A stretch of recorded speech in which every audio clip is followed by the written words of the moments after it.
Welcome on to the Blake, Jake, and Noah show. I'm your host, Blake Devine. That's Noah Taborda, and this is Jake Liker. We're here, and we're going to talk about some various topics ranging from the NFL Draft to Brazil 2014.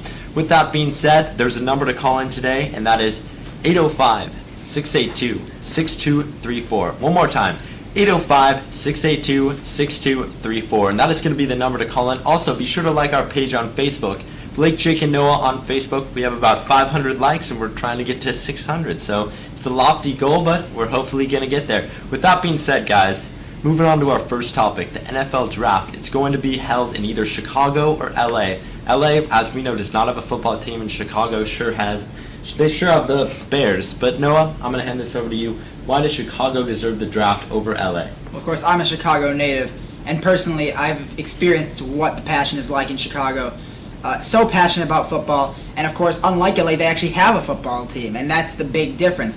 LA doesn't have a established football fan base like Chicago does. Chicago's used to it, and not to mention that it's a big city. They have a lot of venues there, and it'll be a terrific host, and there's sure to be great attendance for the event. Jake, LA, we don't have a football team in LA, but why do you guys deserve to have the draft there?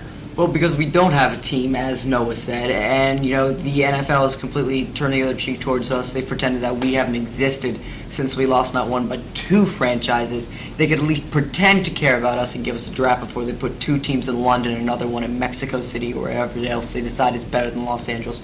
But also, we have a lot of different fans of different teams. It'll be a neutral, good environment for the draft. And there are more people in LA than Chicago. I guarantee you that we could do a better job with the attendance. With that being said, guys, I think we're getting our first call in. I think we have a call from Nick from Washington, D.C. Nick, how are you doing? I'm great, guys. Thanks for taking my call. Now, I'm really disappointed that Brazil lost the World Cup. That's my homeland. My family's from there. So I want to know, is there still hope for Brazil in the future? Noah, I'm going to let you take on the reins on this one first. Well, Brazil went out of the World Cup in really a shameful fashion, but hope is not lost. They need to revamp, first of all. Neymar carried that team. They need more creativity within the midfield, and they definitely need a goal scorer. They need to get back to the days of Zico, the days of Pelé, the days of Jairzinho.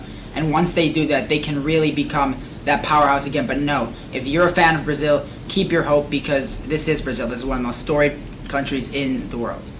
Jake, this team was outscored 1-10 in their final two games, and they're also going to be hosting the 2016 Summer Olympics. What do you think? Do they have hope or not? Well, Nick, I'm sure you and your family were leaving the World Cup with a bitter taste, but at the end of the day, they did make it to the semifinals.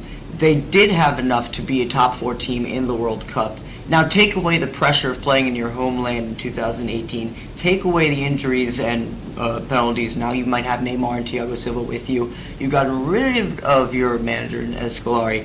So to say that hope is lost when you already made the Final Four and you've got so much room to grow is ridiculous. Hang in there. It'll be fine for Brazil. It always has been, and it always will be if they keep getting talent like this. Okay, well, Nick, thank you for calling into our show. And with that, we'll wrap up the episode of Blake, Jake, and Noah. Thank you for calling in, everybody, and be sure to like our page on Facebook. With that being said, good night, everybody. Have a great day.